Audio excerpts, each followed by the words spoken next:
여러분 가지고 계신 성경책 구약 476면에도 나오고 앞에 화상에도 나와 있습니다. 우리 다 같이 사무엘하 9장 1절로 8절까지 계시의 말씀을 한 절씩 한 절씩 교독하실 때 다 같이 살아계신 주님의 음성을 들으실 수 있기를 바랍니다. 이제 교독합니다. 다윗이 이르되 사울의 집에 아직도 남은 사람이 있느냐? 내가 요나단으로 말미암아 그 사람에게 은총을 베풀리라 하니라. 사울의 집에는 종 한 사람이 있으니 그의 이름은 시바라. 그를 다윗의 앞으로 부르매 왕이 그에게 말하되 내가 시바냐 하니 이르되 당신의 종이니이다 하니라. 왕이 이르되 사울의 집에 아직도 남은 사람이 없느냐? 내가 그 사람에게 하나님의 은총을 베풀고자 하노라 하니 시바가 왕께 아뢰되 요나단의 아들 하나가 있는데 다리 저는 자니이다 하니라. 왕이 그에게 말하되 그가 어디 있느냐 하니 시바가 왕께 아뢰되 로드발 암미엘의 아들 마길의 집에 있나이다 하니라. 다윗 왕이 사람을 보내어 로드발 암미엘의 아들 마길의 집에서 그를 데려오니 사울의 손자 요나단의 아들 무비보셋이 다윗에게 나와 그 앞에 엎드려 절하매 다윗이 이르되 무비보셋이여 하니 그가 이르기를 보소서 당신의 종이니이다. 다윗이 그에게 이르되 무서워하지 말라. 내가 반드시 내 아버지 요나단으로 말미암아 내게 은총을 베풀리라. 내가 내 할아버지 사울의 모든 밭을 다 내게 도로 주겠고 또 너는 항상 내 상에서 떡을 먹을지니라 하니 그가 절하여 이르되 이 종이 무엇이기에 왕께서 죽은 개 같은 나를 돌아보시나이까 하니라. 아멘. 일본에서 제일 비싼 땅은 일본 수도 도쿄의 신주쿠라고 하는데 그 중에서도 고야 거리는 황금의 땅으로 불리고 있습니다. 그런데 이 땅의 소유자는 샹하이 회사의 이찌무라 사장인데 그가 어떻게 이 황금의 땅을 소유하게 되었는지에 대한 유명한 일화가 있습니다. 1945년 전쟁에서 패한 일본은 나라 전체가 온통 폐허로 변했는데 이찌무라 사장은 폐허가 된 일본의 수도 도쿄가 재건될 것으로 믿고 새로 건설된 시가지 중심지에 될 만한 땅을 찾아다니다가 효용 가치가 매우 뛰어나 보이는 이 고요야 거리의 땅을 발견하게 됩니다. 그리고 땅을 사기 위한 교섭에 나섰는데 그 땅의 소유주인 미망인 노파는 이찌무라 사장의 끈질긴 설득에도 불구하고 도무지 땅을 팔려고 하지 않았습니다. 왜냐하면 그 땅은 선조의 유산으로 누가 옳지 못하게 사용할까 봐 걱정이 되었기 때문입니다. 그래서 이찌무라 사장이 오랜 교섭 결과 얻은 소득은 단지 며칠 생각해서 결정해 주겠다는 노파의 대답뿐이었습니다. 그리고 며칠 후 그날은 공교롭게도 눈 오는 추운 겨울날이었는데 땅 소유자인 미망인 노파가 이찌무라 사장의 회사를 찾아왔습니다. 어떤 일이 있더라도 그 땅은 팔 수 없다는 말을 전하기 위해서였습니다. 그런데 이 노파가 찾아오자 접수를 보던 여직원은 이 노파가 누구인지도 모르고 평소에 하던 대로 얼른 자리에서 일어나서 노파의 옷에 묻은 눈을 털어주고 어서 오세요 할머니, 이 눈길을 어떻게 오셨나요? 넘어지시지는 않았나요? 하면서 따뜻한 미소를 지며 친절하게 맞이해 주었습니다. 그리고 머리에 묻은 눈을 수건으로 닦아주고 그리고 혹투성이가 된 신발을 벗게 하고 자기가 신고 있던 슬리퍼를 신긴 후에 사장실로 안내하는 것이었습니다. 그 순간 이 미망인 노파는 말단 직원이 이 정도라면 이찌무라 사장은 더 훌륭한 사람일 거라고 땅을 팔아도 잘 활용할 것이라고 믿어져서 땅을 팔기로 마음을 바꿨다는 이야기입니다. 그러니까 이찌무라 사장은 노파의 마음을 움직인 여직원의 친절로 그 땅을 구입할 수 있게 되었던 것입니다. 그래서 보면은 한 직장 사업장에 한 직원이 말단 직원이 이렇게 큰 일을 하는 걸 볼 때 한 직원이 그렇게 중요한 거죠. 이야기 하나만 더 할까요? 어떤 교회 한 성도가 이사를 가게 되었는데 그가 이사간 집의 바로 옆에는 불행하게도 난폭하고도 악하다고 악명이 높은 사람이 살고 있었습니다. 이웃에 대한 소문을 전해들은 이 성도는 만일 그가 나를 괴롭힌다면 나는 그를 죽여버릴 것이다 라고 공인했습니다. 그런데 이 성도의 말이 그 악명 높은 사람의 귀에 들어갔습니다. 그러나 그 이웃은 코웃음을 치면서 그런 말에는 아랑곳하지 않고 이 이사온 성도를 늘 괴롭히고 곤란에 빠뜨렸습니다. 근데 이상한 것은요, 만일 나를 괴롭히면 그를 죽여버릴 것이라고 공언했던 그 성도가 오히려 얼굴 한번 찌푸리지 않고 더 친절하게 대하는 것이었습니다. 결국 이 악하기로 소문난 그 이웃도 그 성도의 행동에 두 손 두 발 다 들게 되었고 이런 고백을 했다고 합니다. 나는 그 성도가 나를 죽일 거라고 했다는 말을 전해 들었을 때 그가 친절이라는 무기를 사용할 줄은 전혀 생각하지도 못했다. 이렇듯 친절은 사람의 마음을 움직이고 이웃의 변화를 가져오는 놀라운 힘을 가지고 있는 것입니다. 근데 이러한 친절이 성경적 용어로 말하자면 자비입니다. 이 자비에 해당하는 헬라어 단어는 크리스토테스예요. 이 단어의 의미가 바로 친절인 겁니다. 그래서 영어 성경에는 자비가 kindness 혹은 gentleness로 번역되어 있음을 보게 되는데요. 초대교회에서는 이 자비 친절을 뜻하는 크리스토테스라는 단어가 그리스도를 뜻하는 크리스토스라는 단어와 그 발음이 비슷하여 이 둘을 혼동했다고 합니다. 그래서 믿지 않는 사람들도 그리스도의 이미지를 친절하고 자유로운 분으로 생각하게 되었고 그로 인해 그리스도인으로서 친절하지 않은 사람들에게는 당신은 그리스도인으로서 왜 친절하지 않습니까? 라고 물었다고 합니다. 물론 혼동이 되어 그렇게 생각했다고 하지만 친절하고 간단한 이 자비로운 이미지는 그리스도인이라면 누구나 가지고 있어야 할 이미지요 소유해야 될 성품이고 반드시 맺어야 될 인격의 열매인 것입니다. 아멘. 성경은 말합니다. 오직 성령의 열매는 사랑과 희락과 화평과 오래 참음과 그다음 뭐예요? 자비와. 그러니까 예수를 믿고 성령을 소유하고 있다면 마땅히 맺어야 될 성령의 열매가 바로 자비, 친절이라는 거예요. 그러면 어떻게 하면 우리 인격이 이 자비의 열매를 맺을 수 있을까요? 오늘 본문에 등장하는 다윗 왕은 자비의 역할 모델이라 할 수 있는데 다윗은 왕이 되기 전에 직전 왕이었던 사울에게 일평생 추적당하면서 계속 생명의 위협을 받았습니다. 그러다 결국 사울이 전쟁에서 죽고 다윗이 왕이 되었습니다. 처음에는 나라가 갈려져 있었으나 다윗은 하나님의 도우심으로 말미암아 완전한 통일 왕국을 이루었고 이때 다윗은 사울 왕의 자손이 남아 있는지 신하들에게 묻습니다. 그랬더니 사울의 손자이고 요나단의 아들인 무비보셋이 아직도 살아있다는 소식을 듣게 되었고 다윗은 그를 데려오도록 합니다. 근데 무비보셋은 다윗 왕이 자신을 찾는다는 소식을 듣고는 이제 내 생명은 끝났구나 하고 두려움에 휩싸였습니다. 왜냐하면 왕조가 바뀌게 되면 이전의 왕과는 멸절시키는 것이 관리였고 더군다나 적대 관계에 있었던 왕이 죽고 새로운 왕가가 성립되었을 때는 더더욱 그러했기 때문에 그렇습니다. 그런데 두려움에 떨면서 다윗 왕 앞에 난 무비보셋은 뜻밖에도 다윗 왕의 환대를 받습니다. 모든 기업을 회복시켜주고 왕궁에 거하게 되면서 왕의 식탁에서 함께 먹을 수 있는 특권을 베풀어 준 것입니다. 즉 자비를 베풀어 준 것입니다. 이것이 오늘 본문의 내용인데요. 오늘 우리가 이 본문을 통해서 함께 생각해 보고자 하는 것은 그렇다면 도대체 무엇이 다윗으로 하여금 이러한 자비를 베풀게 했느냐 하는 겁니다. 바꿔 말하면 우리가 자비 열매를 맺기 위해서는 무엇이 필요하느냐 하는 겁니다.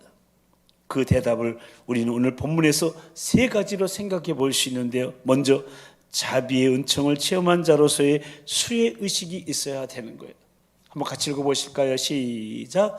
자비의 은총을 체험한 자로서의 수혜 의식. 본문 3절 말씀인데요. 이 말씀 다시 한번 함께 읽어보십니다. 다 같이 시작. 왕이 이르되 사울의 집에 아직도 남은 사람이 없느냐?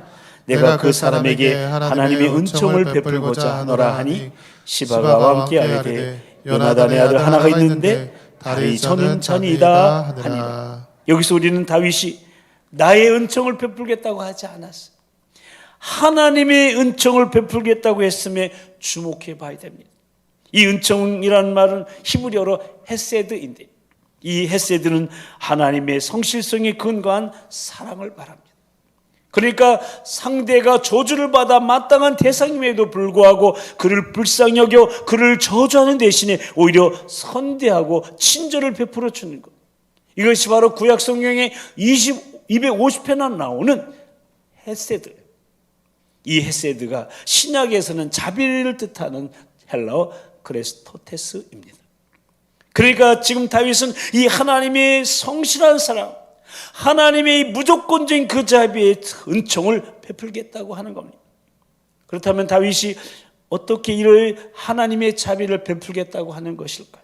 그것은 바로 다윗 자신이 이 하나님의 자비를 체험한 수혜자이기 때문에 그래요. 다윗이 하나님의 자비를 체험한 대표적인 경우를 우리는 사무엘하 11장에서 발견할 수가 있어요. 거기 보면 다윗이 자신의 신하인 우리아의 아내 밧세바를 간음하고 그 죄를 은폐하기 위해서 그 남편 우리아를 전선의 최전방에 내보내서 거기서 죽게 하는 사건이 나옵니다. 다윗은 이러한 죄를 범하고 나서 그 죄책 때문에 매우 고통스러운 시간을 보냈습니다. 결국 그는 하나님의 메시지를 전한 나단 선지자의 책망을 받아들여 자신의 죄를 토해내고 깊은 참회를 하게 됩니다. 시편 51편이 그런 다윗의 참회 기도 시인데 이렇게 시작합니다. 하나님이여, 주의 인자를 따라 내게 은혜를 베푸시며 주의 많은 긍휼을 따라 내 죄악을 지워 주소서. 이렇게 다윗이 자신의 죄책을 안고 하나님께로 달려가서 용서를 호소했던 그 근거는 바로 그 인자와 긍휼이 풍성하신 하나님의 자비입니다. 그리고 그는 이 하나님의 자비를 체험했고, 그래서 이 하나님의 자비를 다른 사람과 나누길 원했던 겁니다. 우리도 마찬가지입니다. 죄로 인해 하나님의 진로를 피할 수 없었던 우리를 있는 모습 그대로 받아들여 주시고 예수 그리스도의 보혈로 씻어주시고 하나님의 자녀로 삼아주신 것, 이것이 바로 하나님의 은혜요 자비인 것입니다. 아멘. 너희는 그 은혜에 인하여 믿음으로 말미암아 구원을 받았으니 이는 그리스도 예수 안에서 우리에게 자비하심으로써 그 은혜의 지극히 풍성함을 오는 여러 세대에 나타내려 하심이라. 그러니까 하나님께서 예수 그리스도를 통해서 그 세대뿐만 아니라 오는 여러 세대의 자비를 나타내길 원하셨으며 그 결과 우리가 구원을 얻게 되었다는 것입니다. 이 사실, 바로 내가 먼저 하나님의 자비, 그 예수 그리스도의 십자가를 통해서 구원받은 자비의 수혜자라는 이 사실을 깨닫는 것이 자비의 열매를 맺을 수 있는 첫걸음이 되는 것입니다. 그리고 한 걸음 더 나아가서 우리가 자비의 열매를 맺기 위해서는 두 번째로 자비의 은총을 빚진 자로서의 채무의식이 있어야 된다는 것. 두 번째도 읽어보실까요? 다 같이 시작. 자비의 은총을 빚진 자로서의 채무의식. 본문 1절이 어떻게 시작합니까? 다윗이 이르되 사울의 집에 아직도 남은 사람이 있느냐? 내가 요나단으로 말미암아 그 사람에게 은총을 베풀리라 하니라. 그리고 비슷한 표현이 7절에도 나오고 있는데 다윗이 요나단의 아들 무비보셋을 만나자마자 한 내용이죠. 다윗이 그에게 이르되 무서워하지 말라. 내가 반드시 내 아버지 요나단으로 말미암아 내게 은총을 베풀리라. 이 두 말씀에서 공통적으로 반복되는 말이 무엇입니까? 바로 요나단으로 말미암아. 요나단으로 말미암아. 그러니까 다윗은 무비보셋의 아버지 요나단에게 빚진 자로서의 채무의식을 가지고 있었던 겁니다. 우리가 잘 아는 것처럼 다윗과 사울 왕의 관계는 원수 관계였어요. 왜냐하면 사울이 다윗의 목숨을 노리고 집요하게 추적했기 때문에 그래요. 그런데 놀라운 것은 하나님이 다윗을 살리기 위해서 사울 왕의 아들인 요나단과 다윗이 절친한 친구가 되게 해주셨다는 거예요. 요나단은 아버지인 사울 왕이 잘못하는 것을 알고 어떻게 해서든지 친구 다윗의 목숨을 지키기 위해서 애를 씁니다. 여러분, 여기서 요나단은요 아버지 편에 서 있고 가만히 있으면 아버지 뒤를 이어서 왕이 되는 거예요. 근데 아버지 편에 안 서요. 친한 올바른 친구 다윗하고 절친이 되죠. 사무엘상 20장 12절에 보면 이런 장면이 나옵니다. 요나단이 다윗에게 이르되 이스라엘의 하나님 여호와께서 증언하시거니와 내가 내일이나 모레 이맘때에 내 아버지를 살펴서 너 다윗에게 대한 의향이 선하면 내가 사람을 보내어 내게 알리지 않겠느냐. 그러니까 사울왕이 다윗을 죽이려고 하는지 살리려고 하는지 상황을 보고 판단해서 알려주겠다는 거예요. 그러면서 이어지는 13절에서 그러나 만일 내 아버지께서 너를 해치려고 하는데도 내가 이 일을 내게 알려주어 너를 보내어 평안히 가게 하지 아니하면 여호와께서 나 요나단에게 벌을 내리시고 또 내리시기를 원하노라고 합니다. 그러니까 요나단은 하나님을 두고 다윗을 돕기로 맹세한 거예요. 그러면서 이런 부탁을 합니다. 이어지는 14절 15절 말씀인데요, 이 말씀을 같이 읽어볼까요? 다 같이 시작. 너는 내가 사는 날 동안에 여호와의 인자하심을 내게 베풀어서 나를 죽지 않게 할 뿐 아니라 여호와께서 너 다윗의 대적들을 지면에서 다 끊어버리시는 때에도 너는 내 인자함을 내 집에서 영원히 끊어버리지 말라. 그러니까 요나단은 마침내 다윗이 승리할 것을 확신하면서 그때 자기와 자기 자손을 선대해달라고 부탁을 하는 거예요. 그리고 16절에 보면 요나단과 다윗의 집이 언약했다는 말이 나옵니다. 이러한 사실은 이제 다윗을 하나도 잊지 않고 다 기억하고 있었던 거예요. 요나단이 자신에게 베풀었던 은혜를 잊지 않았고 그와의 약속을 기억하면서 그 아들 무보셋을 찾아서 선대한 거예요. 그러니까 다윗은 요나단에게 은혜의 빚을 지고 있다는 생각했고 그러한 빚진 자의 채무의식이 무보셋에게 자비를 베풀게 한 것이죠. 우리 인생도 마찬가지예요. 하나님께 또는 누군가에게 빚진 자라는, 그래 빚을 갚아야 한다는 채무의식이 있다면 마땅히 아니 기꺼이 자비를 베푸는 자로 살아갈 수 있을 것입니다. 아멘. 우리의 일상을 한번 돌아보십시오.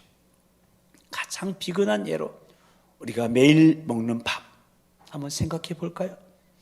우리가 어떻게 밥을 먹을 수 있습니까? 먼저 밥을 하는 누군가의 수고가 있어야 됩니다. 그 전에 쌀이 집까지 배달되는 수고가 있어야 됩니다. 그 전에 쌀이 만들어지기까지 벼 껍질을 벗기는 정제 작업을 해야 됩니다. 그 전에 벼를 심고 가꾸는 농부의 손길이 있어야 됩니다. 그리고 이 모든 것 위에 적절한 햇빛과 비를 주시는 하나님의 은총이 있어야 됩니다. 이렇듯 우리가 한 끼의 밥을 먹는 것도 얼마나 많은 수고로 얻어지는 은혜입니까? 은혜의 빚을 지고 있는 거예요. 뿐만 아니라 우리는 인도네시아 정글에 사는 사람들에게까지도 빚을 지고 있는 겁니다. 왜냐하면 우리가 사용하는 모든 가구, 나무의 대부분이 인도네시아산 원목으로 만들어지기 때문에 그래요. 이렇게 볼 때 그 누구도 빚지지 않은 사람이 없는 거예요. 내가 꼭 돈을 빌려야지만 빚진 것이 아니에요. 누군가의 땀 흘림으로 우리는 지금 여기에 살고 있다면 저와 여러분은 모두 다 빚을 지고 사는 사람들인 겁니다. 그래서 존던이라는 영국의 유명한 시인의 시에 보면 이런 구절이 있습니다. 우리는 외따위로 떨어진 낱낱의 섬이 아니다. 우리는 대륙의 한 부분이다. 그러니까 우리는 다 얽혀 살고 있다는 거예요. 다시 말씀드리면 우리는 모두 다 서로 도움을 주고받는 관계 속에서 살고 있다는 거예요. 그러므로 우리 모두는 서로 은혜를 빚지고 살아가는 존재들인 겁니다. 무엇보다도 우리의 구원을 한번 생각해 보십시오. 물론 우리가 예수 믿고 하나님의 자녀가 된 것은 전적인 하나님의 택하심이요 은혜입니다. 그러나 동시에 우리는 그 예수님에 대해서 어떻게 알 수 있게 되었습니까? 그리고 어떻게 이 교회에 나올 수 있게 되었습니까? 그 누군가를 통해서, 부모든 형제든 친구든 배우자든 그 누군가를 통해서 예수님을 알게 되었고 교회에 나오게 된 거예요. 아멘. 잠시 제 얘기를 드리면 제가 중학교 3학년 때인데 그때 저는 절에 다니고 있을 때예요. 절에 3군데나 내 이름이 올라가 있었다고요. 이래 봐도요. 근데 옆집에 숭실중학교 다니는 김은이란 친구가 이사 왔는데 토요일날 오후 한 너댓쯤 되는데 어디 가는 거예요. 야, 너 어디 가냐, 김은아? 그랬더니 나 교회 가. 그러는 거예요. 나도 데려가. 그게 제가 이제 교회 나가기 시작한 거예요. 근데 여러분, 제가 그날 가서 말씀을 듣는데 하나님의 말씀이 진짜더라고요. 하나님의 말씀이 거짓이 아니고 살아있는 말씀으로 들려지더라고요. 이게 하나님의 부르심이에요. 아멘. 그 친구를 우리 옆에 이사 오게 해가지고 저를 불러주신 거예요. 그래서 제가 이렇게 학생 시절, 청년 시절, 군대 군종으로 또 이렇게 제대해서 신학 공부해서 또 전도사 목사가 돼서 도봉교회까지 왔잖아요. 이 친구는 지금 음악 목사거든요. 나하고 동갑이에요. 나만 보기만 하면 사람들 이거 내가 전도했어 하면서 내 등을 탁 치면서 넌 내 열매야 그러는 거예요. 여러분, 이런 사실을 깨닫고 복음의 빚진 자의 의식을 가질 때 우리는 사도 바울처럼 이렇게 말할 수 있어요.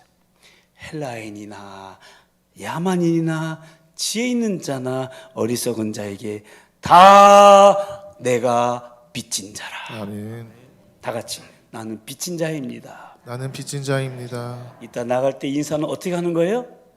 나는 빚진 자입니다. 이렇게 인사하시는 거예요.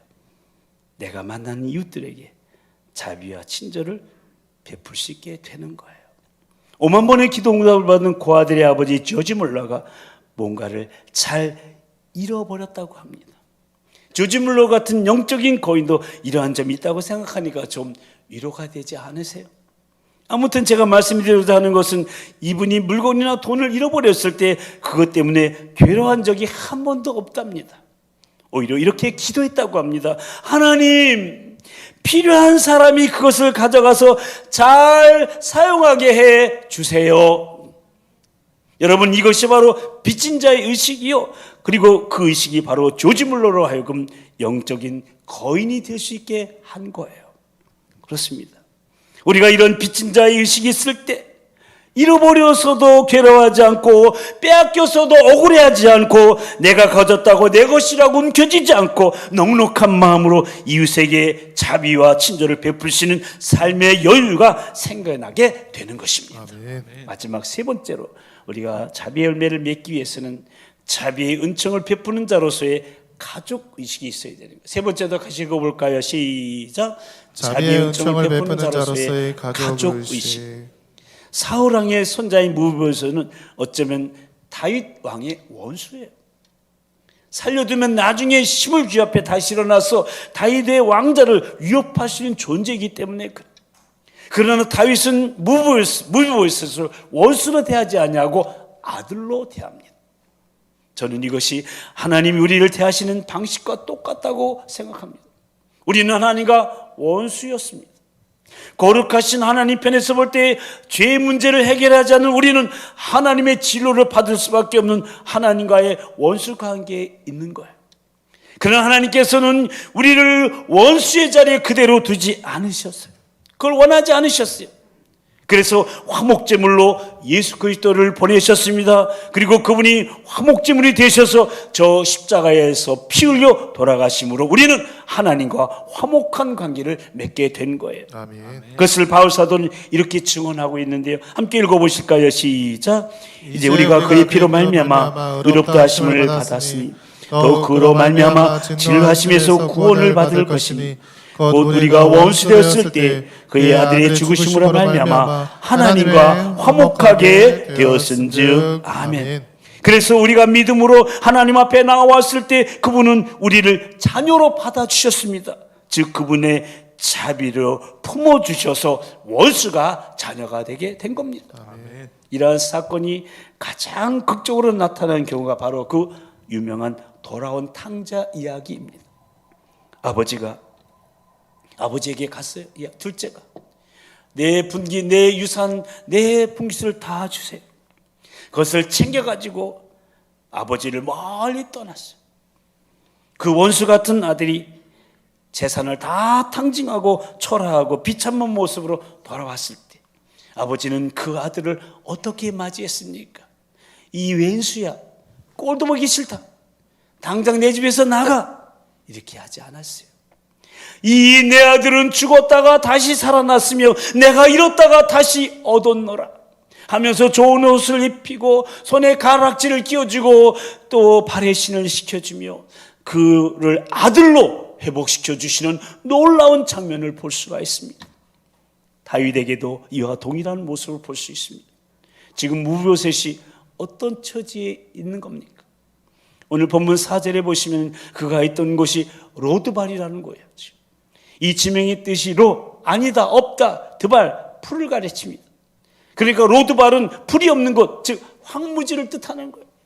지금 무브요셋은 황무지 외로운 광야에서 살고 있는 거예요.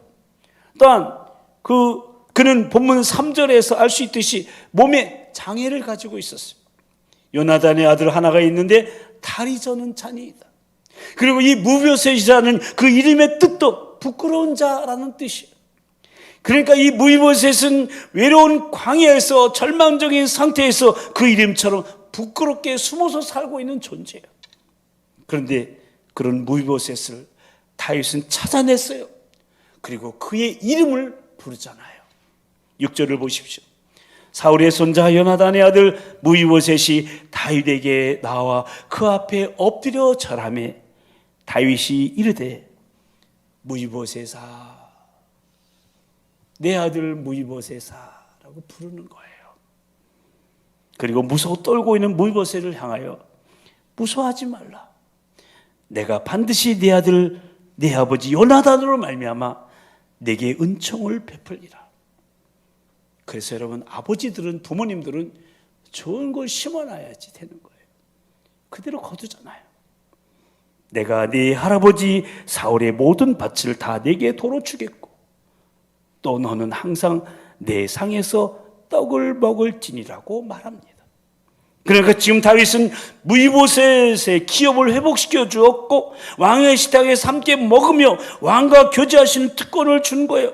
그런데 그것이 일회용의 자선이 아니었어요. 항상 내 상에서 떡을 먹을지니라고 했습니다. 본장 11절에서는 무브요셋은 왕자 중에 하나처럼 왕의 상에서 먹었다고 증언하고 있음을 보게 됩니다. 13절에서도 무브요셋이 항상 왕의 상에서 먹음으로 예루살렘에 살았다고 말하고 있습니다. 그러니까 다윗은 무브요셋을 아들로 받아들인 거예요. 이런 다윗에게 무브요셋이 뭐라고 고백합니까? 오늘 본문 마지막 말씀이죠. 함께 읽어보실까요? 시작. 그가 절하 이르되 이 종이 무엇이기에 왕께서 죽은 개 같은 나를 돌아보시나이까 하니라. 그런데 이것은 우리들의 이야기가 아니겠습니까?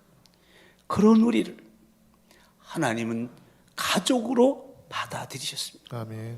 그러므로 우리도 우리 VIP를 우리가 만나는 이웃들을 대할 때 나와 아무런 관계도 없는 사람이 아니라 나의 원수가 아니라 예수 믿으면 하나님의 자녀로서 내 형제가 될 사람으로 보고 대해야 됩니다. 우리가 왜 이웃들에게 무관심하며 불친절합니까? 나와 관계가 없다고 생각하니까 그런 거예요. 나와 원수라고 생각하니까 쳐다보기도 싫은 거예요.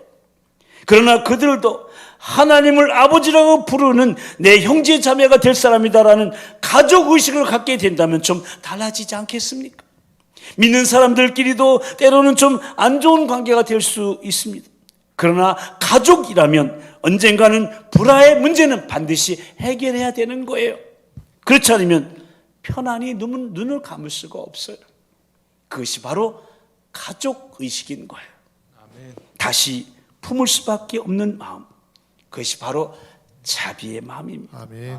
그것이 원수까지도 품는 십자가 체험에서 나오는 최고의 선, 바로 자비의 삶인 겁니다. 아멘. 그래서 우리가 다음 세대 브릿지로서 신앙인격 가살 맺어야 될 성령의 열매가 바로 십자가 체험에서 나오는 최고의 선, 자비입니다.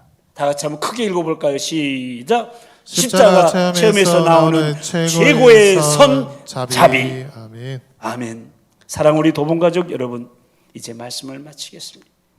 우리가 하나님의 친절과 자비를 체험한 사람들이라면, 그리고 그 은혜 때문에 우리가 하나님의 자녀가 되어 살고 있다면, 우리는 이 자비와 친절을 누구에게 베풀어야 하겠습니까? 우리의 자비와 친절을 기다리고 있는, 우리의 자비와 친절을 기다리고 있는 저와 여러분의 무비보셋은 지금 어디에 있습니까? 이 가을 외롭고 고독하게 무서워 떨고 있는 우리의 무비보셋을 향하여 우리의 발걸음을 옮길 수만 있다면, 우리의 자비의 손길을 펼 수만 있다면, 우리의 따뜻한 가슴을 열 수만 있다면, 우리의 다정한 미소, 친절한 말을 건넬 수만 있다면 갈수록 각박하고 이기적이고 삭막해져가는 이 세상이 따뜻하고 훈훈하고 밝은 세상으로 변해가지 않겠습니까? 모쪼록 저와 여러분이 먼저 자비의 은혜를 체험한 수혜자로서 자비의 빚진 자의 채무의식을 가지고 하나님의 자비와 친절을 필요로 하는 작은 자들에 대한 가족의식을 가지고 찾아가 자비의 열매를 풍성히 맺는 이 가을, 더 나아가 우리의 남은 인생이 되기를, 그래 우리가 맺은 자비의 열매를 통하여 하나님께 영광 돌리는 다음 세대 브릿질이 다 되시기를 자비하신 우리 주님의 이름으로 간절히 축원합니다. 아멘. 우리 함께 기도하십시다. 오늘 우리는 성령의 열매 5번째 속성인 자비에 대해 말씀을 나누면서 자비란 궁휼히 여기는 마음과 인자한 태도와 친절한 행위를 말하는데, 그러한 자비의 열매를 맺기 위해서는 먼저 자비의 은총을 체험한 자로서의 수의 의식과 자비의 은총을 빚진 자로서의 채무 의식과 자비의 은총을 베푸는 자로서의 가족 의식이 있어야 한다고 무비보셋을 선대하는 다윗의 모습을 통해 생각해 보았습니다. 그런데 저와 여러분의 모습은 어떤지요? 배우자에게, 부모에게, 자식에게, 직장 동료에게, 성도에게, VIP에게, 그리고 내가 만난 그 누군가에게 과연 자비와 친절로 대하고 있는지요? 아니면 무례하고 불친절하고 말에는 가시가 돋쳐 있고 눈에는 살기가 가득하고 웃음조차 비웃음으로 대하고 있지는 않는지요? 아예 원수로 생각하고 등을 돌리고 있지는 않는지요?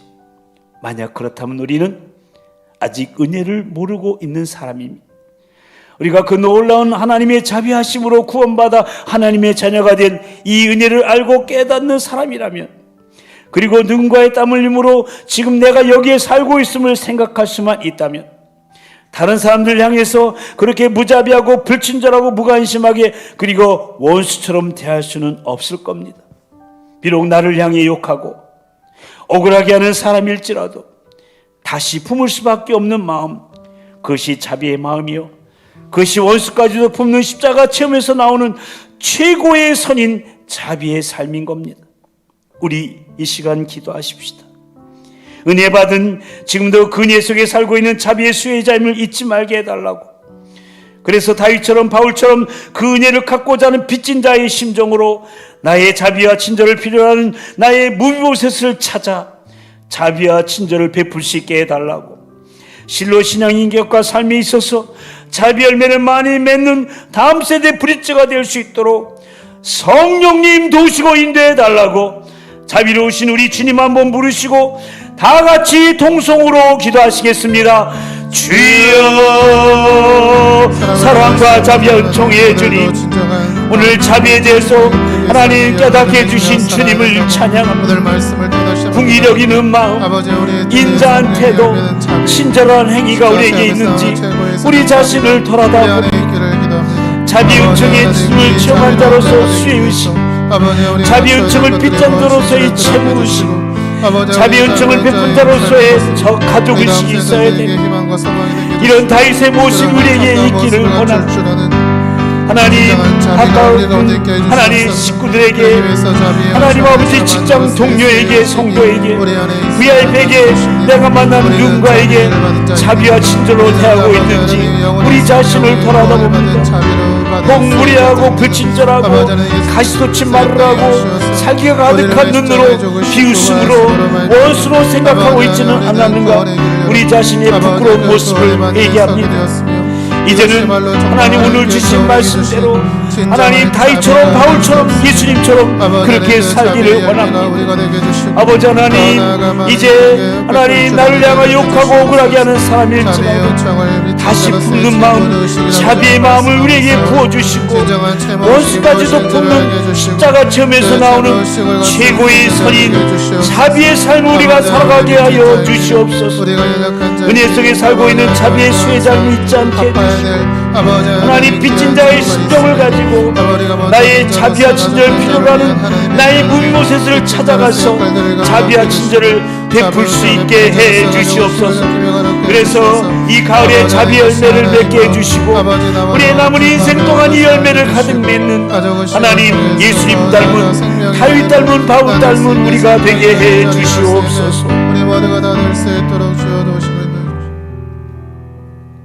하나님 아버지, 결실의 계절인 이 가을을 맞이하여 다음 세대의 브릿지의 신앙의 인격과 삶에 있어서 열매 맺는 가을, 열매 맺는 인생을 살고자 하는 소원을 갖게 하시고 성령의 열매에 대한 말씀을 계속 나누게 하시니 참으로 감사를 드립니다. 아멘. 오늘은 성령 열매 5번째 속성인 자비에 대한 말씀을 나누고 이 시간 불친절하고 무례하고 무관심하고 무자비한 우리 자신의 모습을 돌아보며 자비의 열매를 맺고자 성령님의 도우심을 구하며 기도에 싸우니 우리의 기도를 들으시는 주님, 우리의 생각과 결단을 붙드시고 성령으로 충만케 하사 성령을 쫓아 자비 열매를 맺는 인격과 삶으로 인도하여 주시옵소서. 아멘.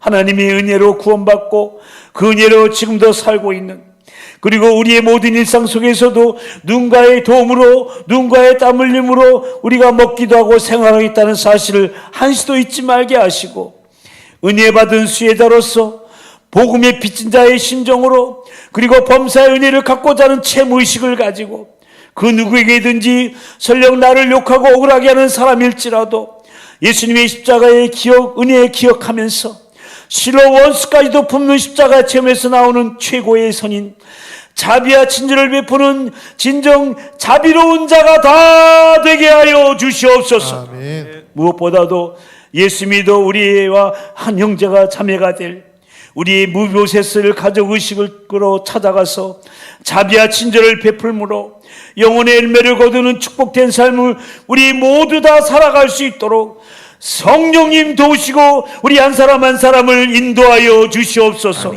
믿사옵고 우리의 열매 맺는 삶을 통해 영광 받기를 원하시는 자비하신 우리 주 예수 그리스도의 이름으로 간절히 기도드리옵나이다.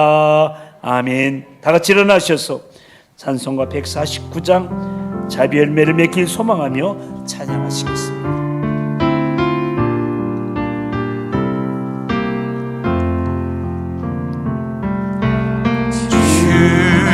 주다여 죽은 십자가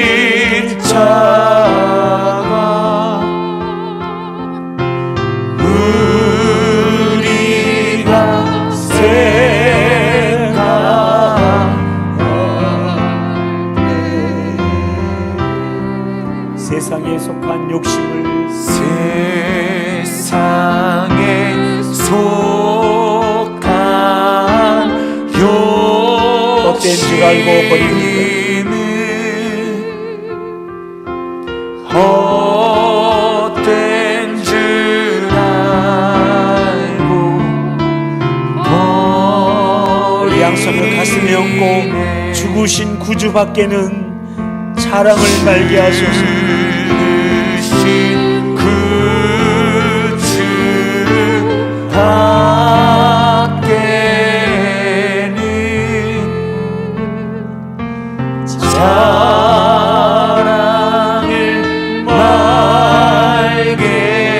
자랑을 말게 하소서. 오일의 굴로 힘입어서 오만한 마음을 다 내버립니다.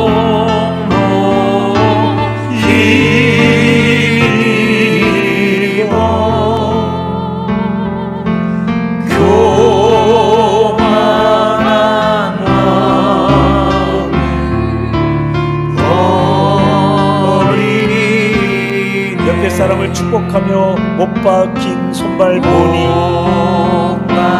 큰 잠이 나타내셨습니다.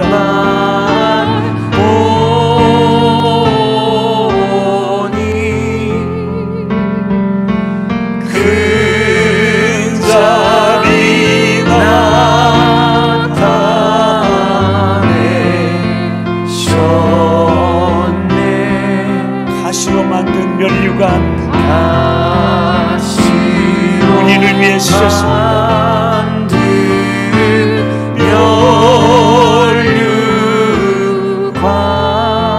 우리를 위해 쓰셨습니다.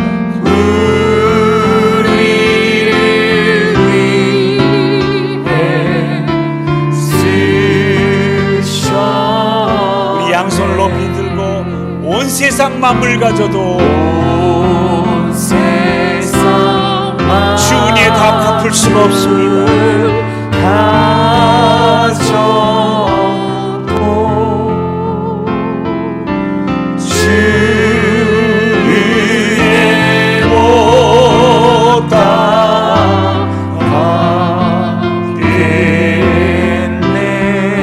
놀라운 사랑 받은 나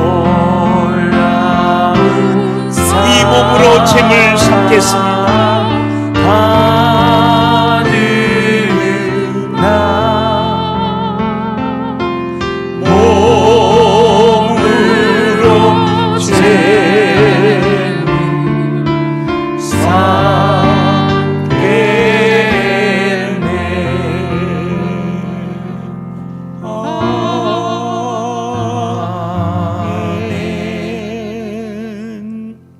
이제는 우리를 구원하시려 생명까지 내어버리신 우리 주 예수 그리스도의 그 크신 구속의 은혜와 우리 위해 독생자를 아낌없이 내어주신 하나님 아버지의 그 극진하신 사랑하심과 지금도 우리와 함께 하시며 우리의 신앙 인격과 삶의 열매 맺게 하시는 성령님의 역사하심과 교통하심이 이 강을 자비의 은총을 체험한 수혜자로서 자비의 빚진 자의 채무의식을 가지고 하나님의 자비를 필요로 하는 우리의 무비보셋을 가족의식으로 찾아가 십자가 체험에서 나오는 최고의 선인 자비와 친절을 베풀기로 다짐하며 그래야 영혼의 열매를 거두며 갈수록 각박하고 이기적이며 삭막해져가는 이 세상이 따뜻하고 훈훈하고 밝은 세상으로 변해가길 소망하며 한 주간의 삶을 예배로 시작하는 우리 모든 도본 가족들을 위해 특히 우리 다음 세대의 자녀들을 위해 이제부터 영원토록 함께하여 주옵시기를 간절히 축원하옵나이다. 아멘.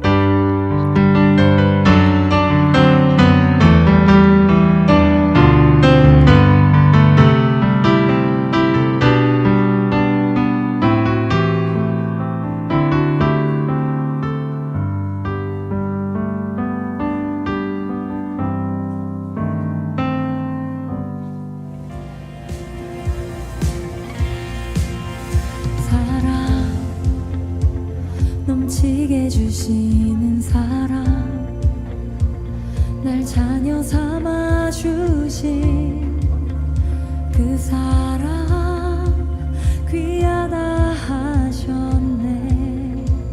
그 사랑